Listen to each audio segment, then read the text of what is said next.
Union? Are you satisfied with Mrs May's negotiation? Is there anybody that wants a second referendum? Well, now, what does Brexit mean? You see, I think it means exit. Brexit means exit! Brexit means exit! Brexit means exit! We've got the message. It means exit. It doesn't mean messing around and not leaving. You use the positive aspects of that. You come into that organisation and you say, we can do something more, we can help you. These people want to be helped.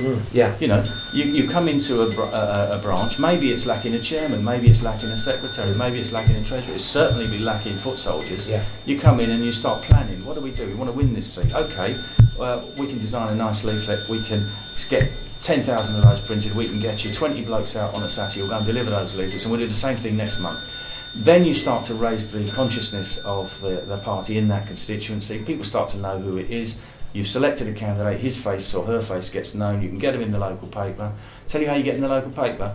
You take a photo and you write the story and you send it to them, because most of them only got one reporter now, so if they get the job done for them, they're more likely to print it. And you start to use that, and you can start to use the social media. I mean, I don't understand all this, I'm a bit of an old fogey, but I understand you can target people on Facebook by postcodes. Yeah. Okay, well, what are the postcodes in this constituency we want to win? What are the messages we want to send them? And the beauty of this is, it's not high cost to do the social media stuff. You know, it's you free. can do it. Yeah, yeah, it's free. You can be as good as however good the person is who understands how they're doing it. And this is where younger people come in, because they are good at this kind of thing. So it isn't something that we're going to give to you, it's something that you're going to give to yourself. We've built the structure over 26 years. You know, we've had branches in places that have been going that long, some are more recent, some have failed, but you can move in and then you can regenerate a branch. So the structure's there. The structure is there. Basically, what really, if I, you know, without putting too fine a point on it, but to summarise that, there's a party there that is crying out for members. There's a street movement here that's crying out for a political direction. You've got the structure. The structure maybe a little bit needs a bit of paint and it needs a bit of wallpaper on the walls, but that structure's there in place. Yeah. If these guys join UKIP, get involved and get engaged, then they're the ones that are forming the policy. Exactly. They're the ones that are driving the This is not something that we can do for you. This is something that you can do for yourself. But we can help you. You can provide the mechanism. We have already got the structure there. And it's very, very difficult now to start a new political party. When we did this 26 years ago, there were very few rules and regulations. You just obeyed the criminal law on electoral law. Provided you didn't break it, you were fine. Now there's a whole raft of stuff that's been brought in by the Electoral Commission. It's all designed to make it more difficult for parties new parties to actually start up and function. And that brings me on to the next question. Again, a lot of people in the movement, in the whole patriotic movement, are very concerned about the multitude of parties. You know, it seems like there's a new party starting every week. It's, you know, we'll not go into all the names because I got into trouble for doing that last time. But there's a lot of smaller parties. The people in the patriot movement, we're not stupid. We realise that if people vote for all these different parties, it's going to dilute the vote, and we're not going to be able to achieve what we want to achieve. What can we do to unify that? Or is it like you said earlier, let's all just throw all our weight behind UKIP? It really is the only show in town, and obviously if people want to do other things, that's totally up to them, but if we want to achieve something, we've got to unify behind one party. So how can we get that message across to the guys? Actually, considering how difficult it is now to start a party, I'm amazed how many parties there are, how many names have been registered, but a lot of these are names that have been registered by people who think it's a good idea, but it's not a real political party. And you have some number of smaller parties, but it's a market. Politics is a marketplace, and these people have come out to sell their wares. You can't unify them. Very often they're started by people with strong ideas, strong egos. You're not going to persuade those people to come and join you. What you do is you build a political party like we have over a long period of time, and believe me, it takes a long period of time to do that, because the British people are not going to suddenly, oh yes, that's a marvellous, and we're all going to start voting for that in our millions. Something that's only been there for 5 minutes. It doesn't work that way. We've got a 26-year identity which we've built up. People will join a party that's strong and get it stronger. You know the saying, nothing succeeds like success. The more bigger, the more stronger we get, the more successful we get, the more people will come and join us. and those little parties will drift away. So I won't be doing any alliances or even seeking to do any alliances because they don't work. It's as simple as that. It's the first lesson I learned when I came into this business. I wasted some time talking to people who've got little parties. It is a waste of time. You do your own thing and you succeed or fail. And we've succeeded. Look what we got. We've got a fantastic record. We got the referendum. We achieved that, and we won the referendum. It was UKIP boots on the ground and Nigel Farage on the TV that won that referendum. Absolutely. It wasn't Gove and Boris Johnson. And then we've shot ourselves in the foot for 2 years with a pump-action shotgun. Well, I've been trying to put that right for the last 5 months, and I think from some people tell me I seem to be doing a reasonable job of that.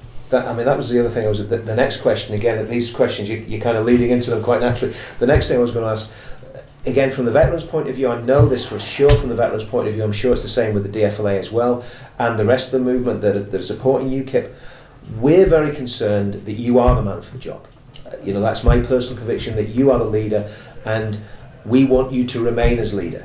Now, what guarantees can you give us, again, as a street movement? Because this street movement is quite a powerful force, and I think it's going to get bigger. What guarantee can you give us that you, with the principles that you have and the courage that you have to speak about things like Islam and Islamization and immigration, how do we know that you're going to stay? And if you don't stay, how do we know that there's going to be a continuity of your policies? There are no guarantees in life, and there's even less in politics.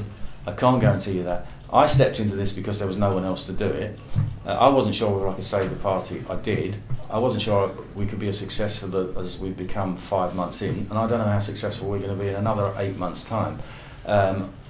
If I build a big, strong party, there'll be more people there who want to be leader, and I hope people will come in, with talent and ability, who could then be, potential leaders in the future. I will make a decision next year based on how successful have I been in terms of membership, money coming into the party, polling, how many votes we get in whatever by-elections occur between now and then. And whether I actually feel I could do this for another 4 years. Don't forget, I'm not getting any younger. And Churchill was a lot older when he was he probably guiding us through the Second World War. Structure behind him than I have got at the moment. I don't want to. Do I really want to work 7 days a week until I'm 69 years old? I'm not sure I do really. But what I want to do is to make sure that whenever I decide to finish doing this, that UKIP is a lot stronger than it was when I started. And those people out there who go on these marches and want change in their country, they can't think it's all going to come from me. It's not. It's going to come from other people who step up and become part of that political organisation. I think from that point of view, and again it leads into this interesting question, is how do we know that there's going to be continuity of policy? Because obviously you are strong on the things that we're passionate about. Love for the country, patriotism, not seeing our country turned into some sort of third world hellhole by default by leaders who have never asked us if we wanted that done.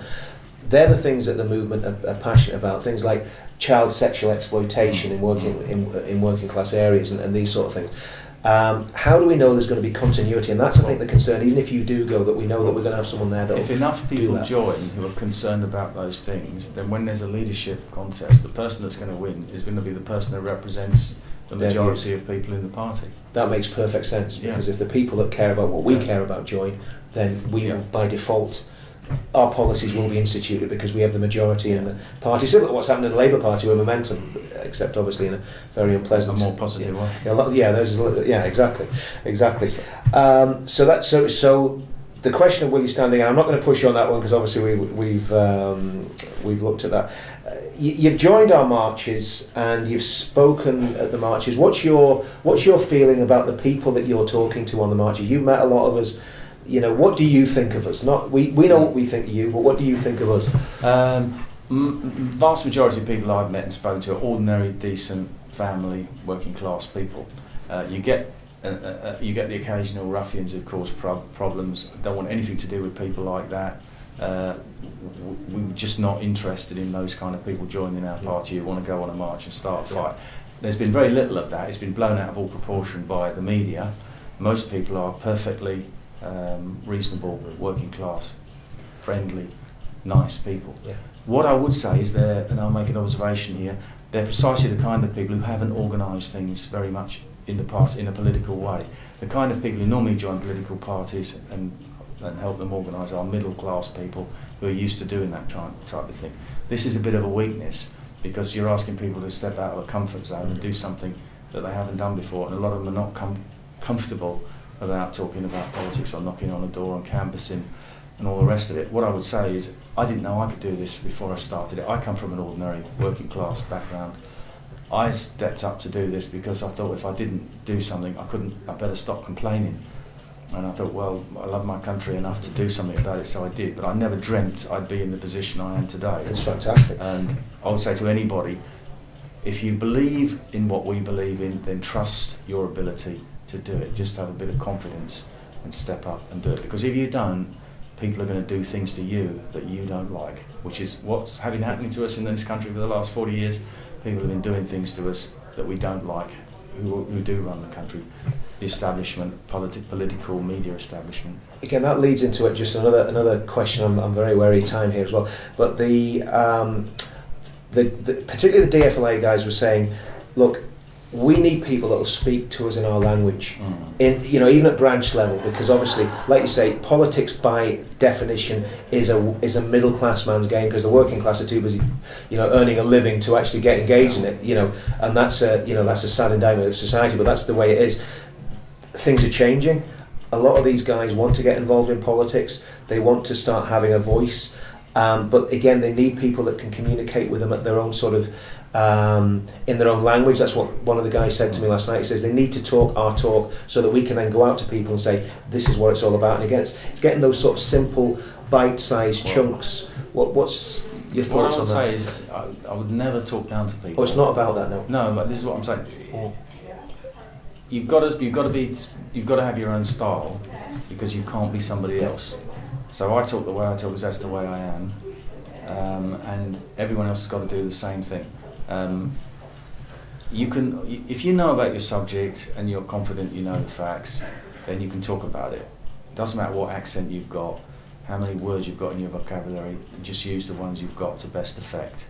So that's all I can say really, is don't be frightened of doing it, just do it. Look at the other parties. One of the first lessons on this, when in 1992, when we were called the Anti-Federalist League, there was a chap there who said, because I said I can't be a candidate, I wouldn't know what to do. And I went out and helped this chap who was a candidate. And where were we? We were in somewhere like Hammersmith, where he was on his own, me helping him deliver leaflets. Went to the hustings meeting, and listened to the other candidates talk. And at the end of that, I said to myself, and you thought you couldn't do this? Look at these muppets up here, and I couldn't do better than that. Yeah. And that was how I felt about it, and that's where I went from there. And I think again, get to know. And that wasn't our candidate; he was very good, actually. Yeah. Getting to know a lot of the guys in the movement, I know for a fact that the people I'm speaking to are of the highest integrity. They're very open to that they could step up to this mark and do it. They just need that. It's like everything. We all need a bit of a confidence boost to say, yeah, you can, like you just said, you can do it. Two final jokey questions.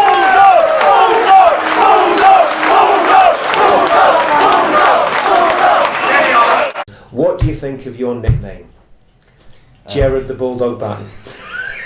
Do you know, I had a sales manager that said that to me once, because he said to me, you're like a dog with a bone. He said, once you decided to go after something, you don't let go. Because I was I think I was quite successful as a salesman, and I was relentless. Yeah, so that's a good trait in a leader for sure. I'm not sure I like the nickname. The other question is a bit of controversy. There was a lot of talk tonight about getting Tony Blair tried for treason. If you become Prime Minister of the United Kingdom, will you hold to that manifesto commitment? Right. What I'll do is, if ever I become Prime Minister, if ever that should happen, the first job that my Attorney General will have will be looking into the feasibility of trying Tony Blair for treason. Fantastic. I can't promise it to you, because it's unlikely I'll be Prime Minister, and by the time it happens, Tony Blair might be dead. I might be dead before. But you get my drift. I do. I get I'd try the bastard for treason tomorrow if it was up to me. He's took this country into wars on lies. That should be treason, because he's misled the monarch. He has misled Parliament, and that should be treasonable. In ages gone by, you'd lose your head for less than that. Yeah, absolutely, 100%. Well, Gerard Batten, thank you very much. Good to meet you again, and enjoy your rest of your night.